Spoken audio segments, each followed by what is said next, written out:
Hello, people. Welcome to the session. I'm Rasta Sashti. Where you're with the chemistry master teacher, and I hope all awesome blossom going on. So सब बढ़िया चल रहा होगा भाई और बहनों. So guys, आज हम लोग करने वाले हैं top 10 competency based questions of structure of atoms. Structure of atoms अपने आप में ही बहुत scoring chapter है. Along with that, यहाँ से काफी questions आप लोगों के उठ के आते हैं. So उन्हीं questions की हम लोग practice करेंगे. And आप लोग ये बात मान लीजिए कि top competency questions are the ones जो आपकी स्ट्रक्चर ऑफ एटम्स में से आते हैं, राइट. सो अगर कॉम्पिटेंसी बेस्ड क्वेश्चंस की बात करें तो स्ट्रक्चर ऑफ एटम्स को ही प्रायोरिटी दी जाती है क्योंकि यहाँ से काफी अच्छे अच्छे क्वेश्चंस बन सकते हैं. So let's practice without any delay. और मुझे लास्ट में जरूर बताना how many marks you have gained in this और आपकी कितने क्वेश्चन सही हुए. So why not take a challenge. 10 question हैं, हर क्वेश्चन को 1 मार्क देकर चलते हैं, ठीक है. तो 1 क्वेश्चन 1 मार्क, 10 आउट ऑफ 10 आना चाहिए. बट अगर कोई मिस्टेक भी कर रहे हो तो दैट्स ओके. बस ये रिपीट मत करना मिस्टेक्स एग्जाम में जाके. Done done done done. Alright, let's solve some chemical लोचा. बट उससे पहले ये केमिकल लोचा है जो हमें सॉल्व करना है. What is origin sounds like a parrot. क्या लगता है, पूछे तो जाने. एक छोटा सा रिडल है, मुझे आंसर जरूर बताना if you have any idea about it. Okay ji. So schedule of the week में नजर मार लेते हैं एक बारी. Top 10 competency based questions of structure and atoms के बाद आप लोगों के पास आने वाले हैं top 10 SCQs, that is short answer questions of matter around is matter around us is pure. So do not miss these sessions क्योंकि ये questions बहुत important हैं. We have picked it with lot of research क्योंकि आपके questions पहले भी काफी बार पूछे जा चुके हैं. Alright guys, starting up with the very first question. और इस question के साथ में आप लोगों को ये भी बता दूं कि ये वाला क्वेश्चन स्पेसिफिकली आपके एनटीएचसी ओलंपियाड्स में भी पूछा जा चुका है. तो स्ट्रक्चर ऑफ एटम्स ना ही आपके सिर्फ ग्रेड 9, लेकिन आप कभी आगे ओलंपियाड या एनटीएचसी देने की चाह रखते हैं तो definitely this chapter has a huge importance there. चलते हैं. Let's solve this question. Is it possible for an atom of an element to have one electron? One electron बोले तो अगर मैं एटम की बात कर रही हूँ, न्यूट्रल एटम की बात कर रही हूँ, एक इलेक्ट्रॉन वाला है हाइड्रोजन. वन प्रोटॉन, प्रोटॉन भी वन है. बट जीरो न्यूट्रॉन, शून्य न्यूट्रॉन कब हो सकते हैं? देखो, mass is equal to protons plus neutron. अगर न्यूट्रॉन जीरो है, प्रोटॉन और मास को अगर हम देखें, प्रोटॉन का वैल्यू 1 दे रखा है, न्यूट्रॉन 0 है, तो मास कितना होगा? 1. तो अगर हाइड्रोजन का मास 1 वाला हाइड्रोजन हम ले, इलेक्ट्रॉन 1 हाइड्रोजन 1 जिसे हम कहते हैं protium, one of the isotope of hydrogen, as well as इसको हम लोग ऑर्डिनरी हाइड्रोजन के नाम से भी जानते हैं, ठीक है. आप लोग को ज्यादा बुक में नहीं दे रखा है, but it is how it is asked in your competitive exams also. So ordinary hydrogen है जिसके पास शून्य न्यूट्रॉन्स होते हैं, और एक लौता ऐसा एलिमेंट है जिसके पास 0 न्यूट्रॉन्स होते हैं, एंड इट्स ऑर्डिनरी हाइड्रोजन और simply hydrogen of protium with mass 1. Samizla? Killed it? Alright, moving on to my next question. If the atom of an element X has 6 electrons present in its outermost shell, तो let's say कि इसका K shell L shell है, इसमें कुछ ऐसा mention नहीं कर रखा है, तो हम अपने आप से इसका आउटरमोस्ट L ले लेते हैं, अज्यूम कर लेते हैं, ठीक है. 6 electrons are present in outermost shell. If it requires noble gas configuration by accepting requisite number of electrons, then what would be the charge on ion so formed? तो ये कह रहा है कि अगर इसको नोबल गैस कॉन्फ़िगरेशन बोले तो आउटरमोस्ट शेल को अगर हमें कंप्लीटली फिल करना है तो कितने इलेक्ट्रॉन्स की जरूरत पड़ेगी? 2 इलेक्ट्रॉन्स, क्योंकि हम लोग ऑक्टेट कॉन्फ़िगरेशन करते हैं. और अगर हमने 2 इलेक्ट्रॉन्स लिए टू कंप्लीट दिस शेल, तो इसके ऊपर चार्ज क्या आएगा? 2 माइनस. माइनस किस लिए होता है? माइनस बोले तो gain of electrons. Gain of electrons होते ही माइनस चार्ज बनता है, विच इज an ion. कितने इलेक्ट्रॉन्स गेन करें तो चार्ज क्या आएगा? 2 minus. So X would be 2 minus ion. लिखोगे कैसे इसको? सो यू विल से कि बॉस 6 इलेक्ट्रॉन्स है and it just require 2 electrons to complete its octet, तो चार्ज इसके ऊपर आएगा x2 माइनस ये anion एंड फॉर्म्ड इज -2। अब कई बच्चों ना मुझसे एक क्वेश्चन पूछते हैं, मैम 2 माइनस -2 में कोई डिफरेंस है? नहीं, कोई डिफरेंस नहीं है अभी एट दिस लेवल। आपको ये सब कुछ सेम ही है, ठीक है? For you guys it's absolutely same. अब +2 है या +1, और अगर आपने 1 प्लस लिख दिया और 2 प्लस लिख दिया, वो भी एक ही बात है। Okay, now next question on screen, let's do it, let's solve some more chemical लोचा। एक एलिमेंट A है जिसका वैलेंसी 3 है, 3 plus, and there is another element B जिसका वैलेंसी 2 माइनस है। आपको फॉर्मूला बताना है इस कंपाउंड का which is between A and B। अगर A और B रिएक्ट करते हैं तो इनके बीच का फॉर्मूला क्या बनेगा? फॉर्मूला लिखते टाइम आप लोग ने रूल्स पढ़े कि पॉजिटिव पहले नेगेटिव बाद में, ठीक है? ऐसे ही लिखा है, पॉजिटिव पहले नेगेटिव बाद में। उसके बाद वैलेंसीज को हमें क्रॉस करना है बट साइंस वही रह जाएंगे, so that will come as A2B3, so formula is A2B3, that's your answer। Simple है बॉस, हमने प्लस पहले रखा माइनस बाद में, क्रिस क्रॉस मेथड करेंगे, get your final answer. Simple, 1 mark for that। Let's move on to our next question on positive note। Why do helium, neon, argon have zero valency? तो देखो आप helium का electronic configuration देखो, neon का electronic configuration, argon का electronic configuration. Electrons की जरूरत पड़ती है, electrons comes from atomic number, तो हीलियम हैज इलेक्ट्रॉनिक कॉन्फ़िगरेशन 2। तो यहाँ पे के शेल इज कंप्लीटली फिल्ड बोले तो ये ड्यूप्लेट रूल फॉलो कर रहा है। ऐसे ही आर्गन का इलेक्ट्रॉनिक कॉन्फ़िगरेशन है 288, नियॉन का इलेक्ट्रॉनिक कॉन्फ़िगरेशन है 28, और ये आउटरमोस्ट शेल में पूरे पूरे 8 इलेक्ट्रॉन्स के साथ भरे हुए हैं। दैट मीन्स ये ऑक्टेट कॉन्फ़िगरेशन पूरी कर रहे हैं, ऑक्टेट रूल फॉलो कर रहे हैं। तो ये एक तरह के ब्रह्मचारी एलिमेंट्स हुए। ब्रह्मचारी बोले तो love to stay single, never ready to get mingle. इनको कोई रिलेशनशिप का बाजार नहीं चाहिए क्योंकि ये ऑलरेडी खुद अपने आप से स्टेबल है। तो जब ये स्टेबल है, ना ये इलेक्ट्रॉन देने वाले ना ये इलेक्ट्रॉन्स लेने वाले हैं, तो ये बॉन्डिंग ही क्यों करेंगे? इनको कोई चाहिए ही नहीं। They are all mono atomic, अकेले रह सकते हैं, ब्रह्मचारी, खुश है।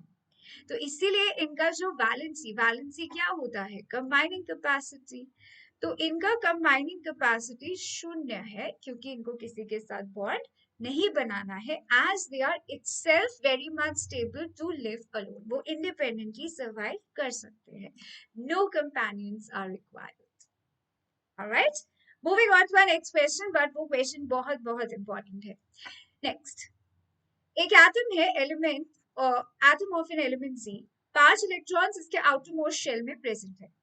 लगभग पहले जैसा क्वेश्चन है बट इसमें कुछ और भी पूछा गया है। सो Z एक एलिमेंट है जिसके आउटरमोस्ट शेल में 5 इलेक्ट्रॉन है, और मैंने अज्यूम कर लिया कि इसका आउटरमोस्ट शेल L है। I just assumed it. तो 5 इलेक्ट्रॉन्स को पूरा करने के लिए requires noble gas configuration by accepting requisite number of electrons and what would be the charge on ions so forth। तो 5 है, 6, 7, 8, 3 इलेक्ट्रॉन्स चाहिए बोले तो 3 minus, gain of electron minus anion बनेगा।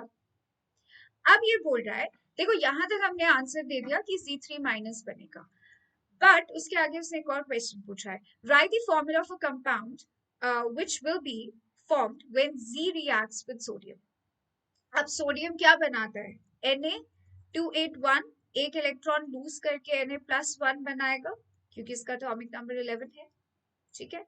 अब जब भी हम फॉर्मूला लिखते हैं तो प्लस पहले माइनस बाद में और क्रिस क्रॉस मचाएंगे तो क्या आएगा? Na3Z1, बट 1 हम लोग शो नहीं करते तो फाइनली Na3Z, और ये Z कोई आपका एलिमेंट है। So final answer will be Z3 minus and formula is Na3C।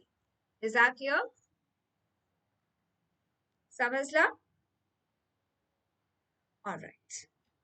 On that note, next question on your screen.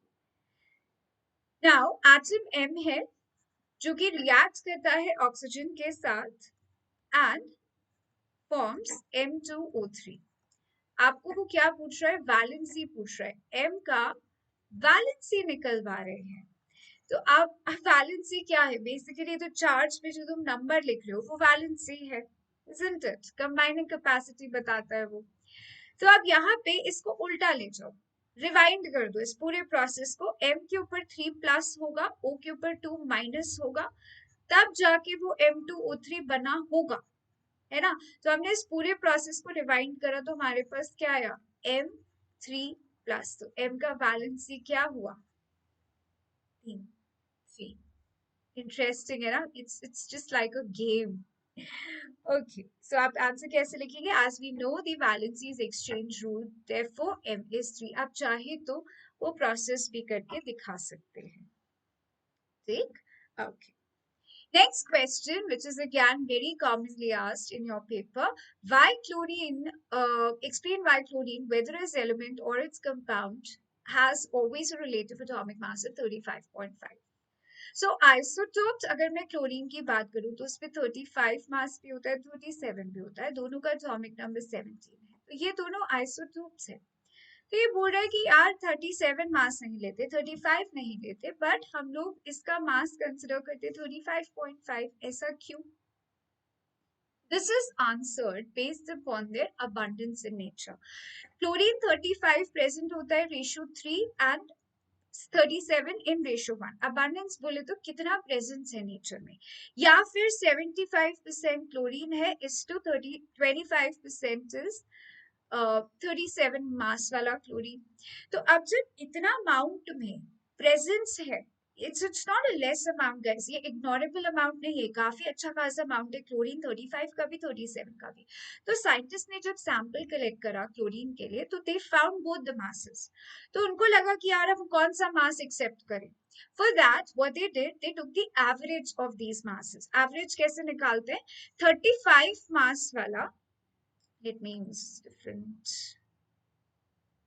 pen, 35 मास वाला is present in what percentage या रेशियो, किसी से भी कैलकुलेट कर सकते हो, 3 प्लस 37 मास वाला इज प्रेजेंट इन रेशियो 1। जब भी हम एवरेज निकालते हैं, टोटल से डिवाइड करते हो, 3:1 बोले तो 3 + 1 दैट्स 4। जब आप इसको कैलकुलेट करोगे आपके पास वैल्यू आएगा 35.5।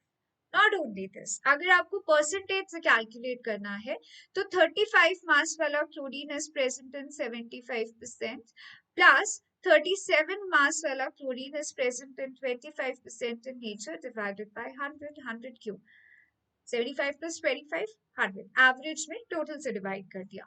So now that will also on calculating gives you 35.5। तो आंसर दोनों में सेम आएगा, चाहे तुम रेशियो से निकालो या परसेंटेज से। तो आप ये एक्सप्लेन करोगे, एक्सप्लेन कैसे करोगे, रिलेटिव एटॉमिक मास और average mass of one atom has to be taken into account, that the relative, because of the relative abundance of various isotopes। So अभी हम लोग ने क्या करा, natural chlorine always contain 35 and 37, दोनों contain करते, तो हमने उसका जब relative atomic mass निकाला average, that gives you 35.5। यहाँ रेशियो से निकाला हुआ है, ठीक है ना, तो डोंट गेट कंफ्यूज, आप परसेंटेज से भी निकाल सकते हो। Okay, on that note, next question on your screen, which of the following in this figure 4.2 do not represent, ये पूरा figure क्या है 4.2, and do not represents Bohr model of an atom correctly। Bohr model क्या कहता है, Bohr model कहता है कि मैं ये बता देता हूँ कि इलेक्ट्रॉन्स रिवॉल्व करते हैं ऑर्बिट्स के अंदर विच आर डिस्क्रीट ऑर्बिट, और उन ऑर्बिट्स का मैंने नंबर दे रखा है KLMN एंड सो ऑन, जिसमें रूल मैंने बना दिया है कि बस K के अंदर 2 इलेक्ट्रॉन से ज्यादा नहीं रहेंगे और आउटरमोस्ट शेल में 8 इलेक्ट्रॉन से ज्यादा नहीं रह सकते, ठीक है। तो यहाँ पे आप देखो तो K शेल के अंदर 1 2 3 4, भाई घोर कलयुग, बिल्कुल केमिकल लोचा है, B हो ही नहीं सकता। तो B is incorrect, do not represent, question ध्यान से पढ़ना, तो B नहीं है, that's your answer, B is your answer. तो इसीलिए यहाँ पे B का प्रेजेंस नहीं है, तीसरा वाला तो आपका आंसर होगा नहीं। अब क्या बचा, वन मोर, आप B को देखो, 1 2 3 4 5 6 7 8 9 9 थोड़ी होते हैं भाई। जब हम लोग इलेक्ट्रॉनिक कॉन्फ़िगरेशन फिल करते हैं तो के अंदर 2 इलेक्ट्रॉन से ज्यादा नहीं, उसके बाद 8 9 तो आ ही नहीं सकते हैं। तो D is also not following Bohr's model and that's the reason option 4 is your perfect answer. अगर आपको भी फोर्थ ही लगा था, सो भाई well done, congratulations, you did hats off performance, brilliant. On that note, next question on screen. An atom has equal number of electrons and protons. ये atom बोले तो ये neutral atom की बात करें कि neutral atom के electrons और protons बराबर होते हैं क्या? Say, क्या बोली पब्लिक? और isotopes का physical property similar होता है? No, ये false है. This is false. देखो, electrons and protons का definition is equal to electrons ही होते हैं. Protons present in the nucleus is nothing but it's the number of electrons in a neutral atom. So that's true. लेकिन isotopes का physical property similar हो ही नहीं सकता क्योंकि isotopes में masses अलग-अलग होते हैं. Chemical property similar होता है क्योंकि atomic number same होता है. समझला? So that makes option C as the perfect answer. Assertion is a true statement, whereas reason is false. इसी बात पे अगले क्वेश्चन की तरफ चलते हैं. Assertion कहता है J.J. Thomson discovered electrons. Is that so? Reason कहते हैं क्योंकि Rutherford used gold foil for his scattering experiment because gold is the most malleable metal. अब भाई ये J.J. थॉमसन ने इलेक्ट्रॉन की डिस्कवरी करी, उससे रदरफोर्ड के गोल्ड फॉइल एक्सपेरिमेंट का क्या मतलब हुआ? तो रीजन और असर्शन के बीच में कोई कनेक्शन नहीं है, बट इंडिविजुअली ये स्टेटमेंट्स करेक्ट है. थॉमसन जी ने इलेक्ट्रॉन दिया था, प्रोटॉन्स गोल्डस्टीन ने दिया था, चैडविक ने न्यूट्रॉन्स दिए थे. That's right. रदरफोर्ड जी ने कोलफॉइड स्कैटरिंग एक्सपेरिमेंट में गोल्ड का यूज भी इसीलिए करा था क्योंकि gold was the most malleable metal. So both of them are true but their explanation is not clear boss. All right. So congratulations, you have successfully completed top 10 competency-based questions, structure of atoms. और मुझे जरूर बताइएगा कि आपको कितने marks मिले 10 out of 10 और कहीं झोल झाल करा है. Honest, just be honest and do not repeat these mistakes if you have done any. Homework, भाई homework बगैर नहीं जाने का है. An element X has mass number 4 and atomic number 2. Write the valency of this element and will it react with other atoms of different element? If yes, why? If no, why? चलो मैं एक चीज और add कर देती हूँ. If yes or no, then why? ठीक है, जो भी आपका आंसर है yes or no, फिर उसका मुझे why जरूर बता देना. ठीक?